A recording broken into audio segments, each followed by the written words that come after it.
ब्रजभूषण शरण सिंह के खिलाफ जो एफआईआर दर्ज हुई है उसके तहत गिरफ्तारी हो, उनका इस्तीफा हो। वहाँ धरना चल रहा है, वहाँ कुछ किसान नेता, किसान संगठनों से जुड़े लोग लगातार समर्थन देने आ रहे हैं। मैं भी आज अंतर मंतर उस धरने को देखने और मैं तीसरे चौथे दिन आज आया हूँ। तभी यहाँ कुछ मुझे युवा मिले जो अभ्यर्थी हैं, परीक्षार्थी हैं, सेलेक्टेड कैंडिडेट हैं और रेलवे की परीक्षाओं की, और अचानक ये आए कि हमारी आवाज़ कोई नहीं सुनता है, तो हम अपनी बात आपसे कहना चाहते हैं। तो पहले जो विषय है वो भी इनसे समझेंगे। और ऐसे दौर में जब रोजगार और नौकरी बहुत मायने रखती है, तो नौकरी के लिए चयन होने के बाद, जैसा कि इनका दावा है, जंतर मंतर पर प्रदर्शन के लिए क्यों आए, क्या मामला है और इनकी मांग सरकार क्यों नहीं सुन रही है, क्या मांग है, समझने की कोशिश करेंगे। इनकी शिकायत यह है कि मीडिया में, चैनल में, बड़े बड़े संस्थानों में इनकी आवाजें नहीं सुनी जाती है, इसलिए ये लोग यहाँ आए हैं जहाँ किस पहलवानों का धरना चल रहा है। इन्हें लगा यहाँ आएंगे तो जो लोग मीडिया के तौर पर वहाँ कवरेज करने के लिए आएंगे शायद इनकी आवाज भी सुनी जाएगी। तो अचानक इन्होंने मुझे भी घेरा। तो जरा आप समझते हैं, मैं भी विषय को समझूं। पहले अपना नाम बताओ। सर, मेरा नाम विकास सिंह हुआ। हाँ विकास, अब बताओ विषय पूरा, चूंकि आप बहुत गुस्से में अचानक तैस में पूरी बात बताने लगे, बताइए। 2019 में सर रेलवे की एक वैकेंसी आई थी, रेलवे आरआरसी, 2019 इसका नोटिफिकेशन नंबर है, जिसको ग्रुप डी भी बोलते हैं। इसमें सर 2-3 साल तक तो एग्जाम टाला गया सर कोरोना के कारण। 2022 में इसकी सर सारी प्रक्रिया होनी पूरी हुई। वैकेंसी आई 2019 में। 2019 में ये vacancy sir more than 1 lakh था ऑल ओवर इंडिया से। और हम लोग जितने भी हैं सर सब डिफरेंट स्टेट से आए, ये किसी पर्टिकुलर स्टेट की वैकेंसी नहीं है सर। तो इसकी सर वैकेंसी सबसे पहला स्टेज रिटेन हुआ था, उसमें सारे लोग क्वालीफाई हैं। रिटेन के बाद दौर हुआ था, उसमें भी सर सारे क्वालीफाई हैं। उसके बाद लास्ट स्टेज होता है सर टीवी एंड मेडिकल, दस्तावेज सत्यापन होने के बाद चिकित्सक जांच भी हम लोग सब हो गया और हम लोग सर रेलवे के स्टैंडर्ड के हिसाब से फिट भी है। लेकिन अब सर जब ज्वाइनिंग लेटर का समय आता है, रेलवे में कुछ गलत रणनीतियों के कारण, कुछ गलत रूल्स के कारण हम लोग के ऊपर ये हो गया सर, हम लोग को सब कुछ होने के बाद भी हम लोग की पोस्ट अलॉट नहीं हो पाई। मतलब हम लोग को जो पोस्ट मिलना चाहिए था वो पोस्ट नहीं मिल पाई। समझ में पूरी बात आ नहीं रही है कि अगर आप हर तरह से सेलेक्ट हो गए तो फिर पोस्ट नहीं मिल रही है। पोस्ट इसलिए नहीं मिल रही है सर क्योंकि ये रेलवे ग्रुप डी में 12 से 14 पोस्ट है टोटल, और सबके जिसके लिए अलग अलग मेडिकल स्टैंडर्ड बनाए गए, जिसमें सर A2 मेडिकल स्टैंडर्ड को सबसे उत्तम बोला जाता है। उसके बाद B1 स्टैंडर्ड, ये दोनों सबसे फिटेस्ट मतलब कैंडिडेट आते हैं। उसके बाद सेकंड में सर B2 और C1 जो कि लोएस्ट मेडिकल स्टैंडर्ड वाले हैं। B2 और C1 में वैसे छात्र आते हैं सर जिनका कलर ब्लाइंडनेस हो, जिनको हकलाने का हो, आई का सर्जरी हुआ हो या फ्लैट फुट हो। तो लेकिन समस्या ये नहीं है सर, समस्या है कि रेलवे इन लोगों के लिए भी अलग से पोस्ट बनाई हुई थी B2 और C1 के लिए, और इसमें अच्छी खासी सीट भी थी। हुआ ये सर कि जब हम लोग का वैकेंसी, जब हम लोग का जो पोस्ट मिलने वाला था सर, रेलवे ने B2 और C1 के खास पोस्टों को टारगेट करके वो पोस्ट को घटा के सारे पोस्ट अपर मेडिकल में ट्रांसफर कर दिए। इससे हम लोग का पोस्ट कम हो गया, पहला प्रॉब्लम। दूसरा समस्या ये हो गया सर कि रेलवे में ऐसी कोई अभी तक रूल नहीं है कि जिनका मेडिकल स्टैंडर्ड निम्न चिकित्सक श्रेणी में जो आते हैं उनको निम्न चिकित्सक श्रेणी वाले पोस्ट जो इनके लिए बने हैं उनको पहले प्रधानता दी जाए। ऐसी कोई रूल नहीं है। रेलवे का साफ साफ कहना है, हम लोग अपने डिफरेंट आरआरसी से भी गए हैं, जैसे मैंने गुवाहाटी बोर्ड से अप्लाई किया तो आरआरसी के चेयरमैन से आए हो आप लोग यहाँ? सर मैं वेस्ट बंगाल सिलीगुड़ी से आया हूँ। बाकी लड़के सब कहाँ? अलग-अलग स्टेट। अच्छा, तो जब मैं आरआरसी ऑफिस गया था सर, वहाँ के चेयरमैन का एक ही बात कहना है कि आप लोगों को लो मेडिकल स्टैंडर्ड के कारण आपके पोस्ट में हायर मेडिकल लड़के लोगों को जिसका नंबर आपसे ज्यादा है उनको मिल चुका है। तो बोले सर हम लोग का क्या, आप लोग का एक ही है री मेडिकल होगा। तो उसमें क्या दिक्कत है फिर? री-मेडिकल में ये दिक्कत है कि सर किसी को कोई शारीरिक समस्या है, मान लीजिए सर किसी का हाथ टेढ़ा है, कोई कटा हुआ है, कोई कलर ब्लाइंड है, तो सर रातों रात बदलने वाली चीज नहीं है। जिसको जो मेडिकल स्टैंडर्ड पहले मिली थी वही मेडिकल पहले जो मेडिकल स्टैंडर्ड था वो स्टैंडर्ड चेंज किया गया, ये कह रहे हो आप? मेडिकल स्टैंडर्ड चेंज नहीं किया सर, हम लोग की पोस्ट घटा दी गई। जो हम लोग के लिए अलग से जो निम्न चिकित्सक के लिए भी अलग से पोस्ट है, लेकिन वो पोस्ट को इन लोगों ने मान लीजिए 100 पोस्ट उसको 20 कर दिया, 80 पोस्ट हायर मेडिकल में शिफ्ट कर दिया। उनका कहना है कि अब हम लोग को वो पोस्ट की आवश्यकता नहीं है। तो आप जो आपके पास कागज है सब नियुक्ति के भवन में सर 2 बार ज्ञापन भी दिया हुआ सर, 31 मार्च को है, और अभी हम लोग से 3-4 प्रतिनिधि। नहीं, तो आप जो ये कह रहे हो, जैसे इसमें लिखा हुआ है कि 2023 में हमारी वैकेंसी को रिवाइज किया गया, 19 के नोटिफिकेशन के अनुसार वापस रिवाइज करें, समझ? तो ये आपके पास जो आप कह रहे हो कि हर तरह से सेलेक्ट हो गए, तो सिलेक्शन का जो जिस भी लेवल पे हुआ उसका भी कोई कागज है? वही नहीं भेज रहे। इनका कहना है कि हमारी आवश्यकता अब नहीं रही उन सब पोस्ट की, इसलिए हम लोगों ने वैकेंसी को रिवाइज किया और आपको हमने आउट कर। आप ये कैसे कह रहे हो कि आपका सिलेक्शन हो गया और उसके बाद नहीं? तो सर मेरिट फिर क्यों दिया जाता है? हर एक सेक्टर का हर एक सेक्टर का नियम है सरकारी गवर्नमेंट जॉब में कि अगर मेरिट लिस्ट में आपका नाम आया तो आपका ज्वाइनिंग कंफर्म है। अच्छा, ये लोग कहते हैं सर, ये लोग कहते हैं, मैं बताता हूँ, आपका मेरिट में नाम है लेकिन आपको सीट अलॉट नहीं होगा क्योंकि आपसे कोई बेहतर था जो आपको सीट ले गया। जब इन्होंने एक सीट पे एक ही बच्चे को बुलाया है तो फिर आप हमें ये जवाब दीजिए कि हमसे बेहतर वो कौन स्टूडेंट है जो मेरी सीट को ले गया? अच्छा, मेरिट लिस्ट में कितने बच्चों का? मेरी लिस्ट एक सीट पे एक ही। टोटल कितने लोग? टोटल अगर एक बोर्ड के पर्सनल किसी भी बोर्ड का बात किया, अगर सपोज कीजिए एक बोर्ड में अगर 15,000 सीट है तो 15,000 बच्चों को ही बुलाया गया। फिर मेरिट के लिए मेरिट एकदम 15,000 बच्चों का है। फिर जब ज्वाइनिंग देने का बारी है तो उसे 1 घंटे पहले ये मैसेज करते हैं कि someone is better than you, यानी आपसे कोई बेहतर स्टूडेंट है जो आपकी सीट लेगा, आप आउट हो जाइए। तो फिर 15,000 सीट में 15,000 बच्चों के अलावा कौन बच्चा? जरा समझाओ, क्योंकि हम लोग इतना डिटेल नहीं जानते, समझना भी चाहिए। जो कह रहे हो 15,000 को बुलाया गया, तो कितने लोगों में 15,000 का चयन हुआ, कैसे बुलाया गया? सर ये 2019 की जो वैकेंसी थी इसमें 1 लाख पद थे, जिसमें 1.25 करोड़ से ज्यादा एप्लीकेंट ने अप्लाई किया। और हम लोग जितने लड़के हैं सर, जितने बोर्ड में जितने वैकेंसी है उतने लड़के सिलेक्टेड हैं। मतलब जितना सीट था उतना हम लोग सब सिलेक्टेड है। समस्या ये हो गई सर, मैं सर बता देता हूँ सर, समझ में इसलिए नहीं आता होगा, कुछ चीज समझना जरूरी है सर।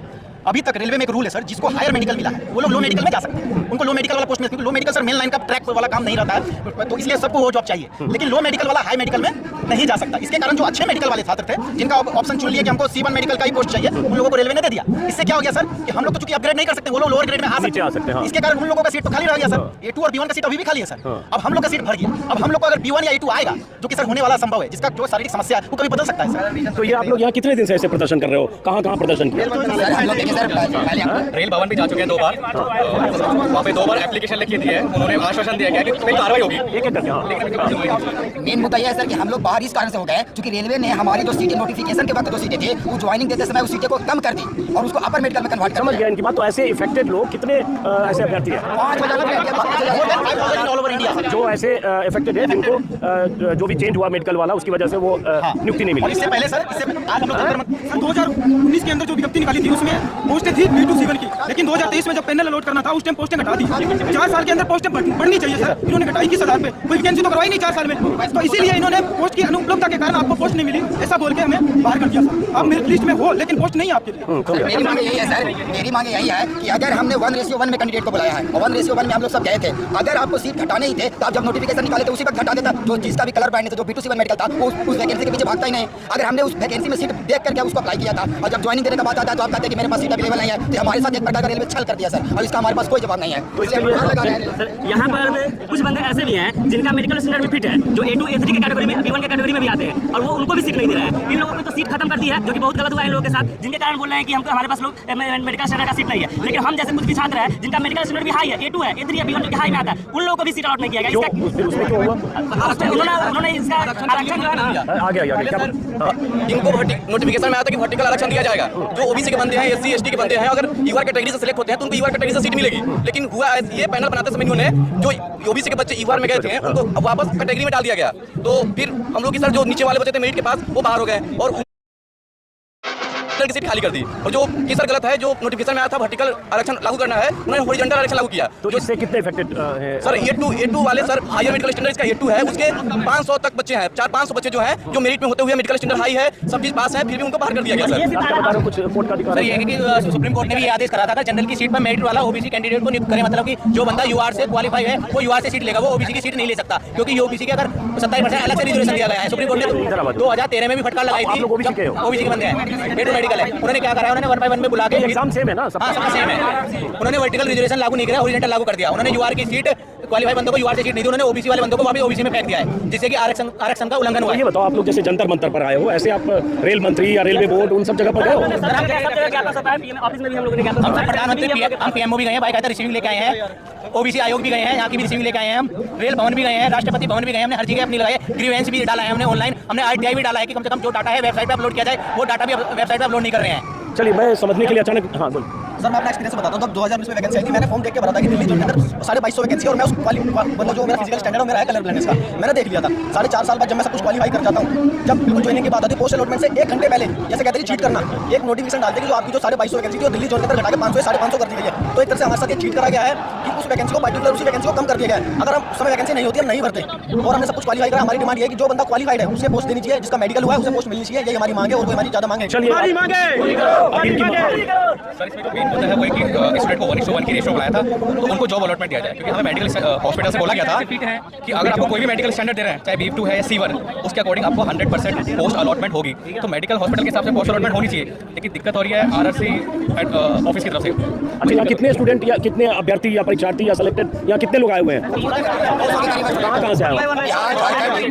मध्य प्रदेश, झारखंड, सब कब आए हो यहाँ? दिल्ली कब आए आप लोग? दिल्ली आज ही हम लोग आए सर। तो यही प्रदर्शन करने के लिए आए?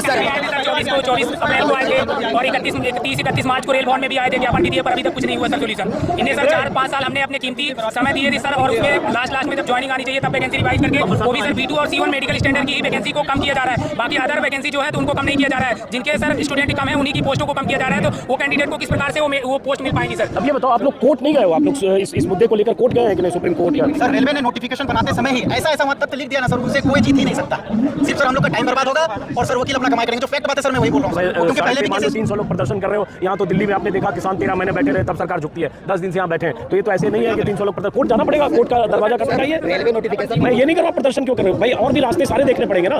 ये सरकार कहाँ सुनती है, आपको पता है नहीं सुनती है। लखनऊ में कहाँ 69,000 बहाली, दुनिया भर की बहालियों के खिलाफ प्रदर्शन हो रहा है, एक अदालती रास्ता भी तो अख्तियार करना पड़ेगा। लेकिन हाँ, वो कहा कि वकील के कहाँ से पैसे आएंगे। रेलवे नोटिफिकेशन में एक बात लिख करके रखी है कि हम वैकेंसी को कभी भी रिक्वायरमेंट के हिसाब से ऊपर नीचे कर सकते हैं। तो अगर आप इस प्रकार से अगर करेंगे तो बताइए कौन रेलवे का तैयारी करना चाहेगा। आज तक रेलवे के इतिहास में ऐसा कभी नहीं हुआ था। अगर हम लोग ऐसा चाहते तो रेलवे का तैयारी मैं 1:1 के रेशो बुलाया था मेडिकल स्टैंडर्ड और डॉक्यूमेंट वेरिफिकेशन के लिए, वो हमने प्रोसेस क्लियर किया है, तो इसका अकॉर्डिंग हमें पोस्ट अलॉटमेंट है। चलिए बहरहाल इस बातचीत को खत्म करते हैं। जितनी बात समझ में आई आपने भी समझा होगा। सरकार का काम है या संबंधित विभाग महकमे मंत्री का कि कम से कम बुला के इनसे बात करें, इनकी जो परेशानी है, इनकी जो मांग है सुनी जाए। लेकिन जैसा कि सरकार का रवैया है, 9 साल से जो देखा, सरकार ऐसे ही काम करती है कि 300 छात्र जो अभ्यर्थी जो सेलेक्टेड है इनके मुताबिक और अलग अलग जगहों से आए हैं, जंतर मंतर पर ऐसे प्रदर्शन कर रहे हैं, नारेबाजी कर रहे हैं, इस उम्मीद में कि मीडिया के जरिए इनकी बात कहीं पहुंचेगी और सुनी जाएगी। देखना है। और कई बार ऐसी आवाजें इस दौर में नकार खाने में तूती की आवाज की तरह होती है, लेकिन फिर भी आवाज बुलंद करनी पड़ेगी कि आवाज सुनी जाए। बहरहाल हमारा काम इतना ही है। मैं चाहूंगा कि आपकी आवाज कहीं पहुंचे, अगर कुछ हुआ तो ठीक है। चलिए।